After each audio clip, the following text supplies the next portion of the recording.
નમસ્તે બાળકો, આજે આપણે સાંભળીશું એક મજાની વાર્તા. વાર્તાનું નામ છે નાનકડું વાંદરું અને જાદુઈ કેળું. ચાલો શરૂ કરીએ. એક વખતની વાત છે. એક હરિયાળું સુંદર જંગલ હતું. એ જંગલમાં રહેતું હતું એક નાનકડું, ચંચળ અને બહુ જ મીઠું વાંદરું. એનું નામ હતું મીમો.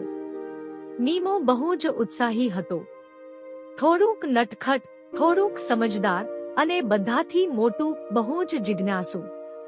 મીમોને ઝાડ ઉપર કૂદકા મારવા, પાકા અને કાચા ફળ શોધવા અને મિત્રો સાથે રમવું બહુ જ ગમતું. પણ મીમોને સૌથી વધારે ગમતી વસ્તુ હતી કેળા. એક દિવસ મીમો એકલો જંગલમાં ફરતો હતો. અચાનક એને એક બહુ અજીબ ઝાડ દેખાયું. ઝાડના એક ડાળીએ એક ચમકતું, સોનેરી રંગનું કેળું લટકતું હતું. મીમોએ વિચાર્યું, આવું કેળું તો મેં ક્યારેય નથી જોયું. એ ઝાડ પર ચડ્યો, કેળું તોડ્યું અને જેમ કેળું હાથમાં લીધું, કેળું ઝબકી ઉઠ્યું. એક નાનો અવાજ આવ્યો, હું જાદુઈ કેળું છું. હું તારી એક ઈચ્છા પૂરી કરી શકું છું. મીમો ખુશીથી ઉછળી પડ્યો. પહેલી ઈચ્છા. મીમોએ તરત કહ્યું, મને ઢગલાબંધ કેળા જોઈએ. પફ! એક ક્ષણમાં જ મીમોની સામે ઢગલો કેળા આવી ગયા. મીમો બહુ ખુશ થયો.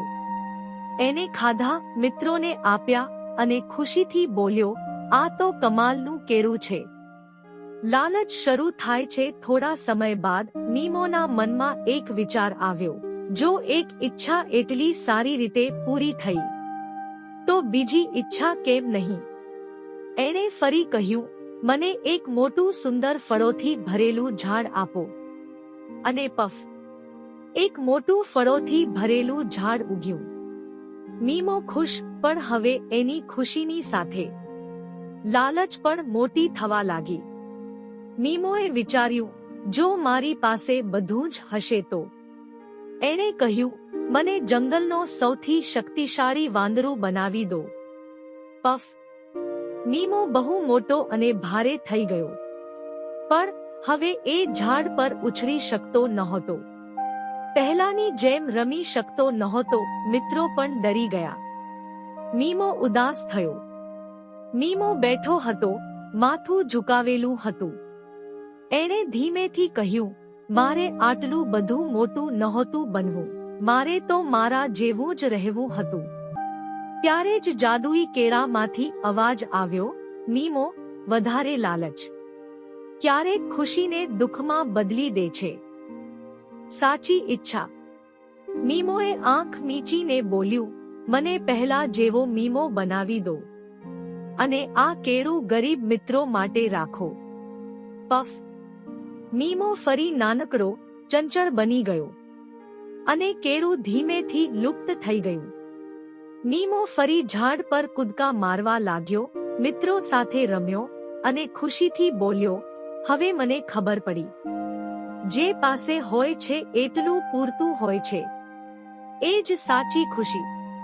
વાર્તાનો સાર. લાલચ ક્યારેય સારું પરિણામ આપતી નથી. સંતોષ અને સમજદારી સાચી ખુશી આપે છે. આપણે જે છીએ એ જ બનવું સૌથી ઉત્તમ છે. જો તમને સ્ટોરી ગમી હોય તો લાઈક, શેર અને સબસ્ક્રાઇબ કરજો. Smile kids, learn, laugh and imagine.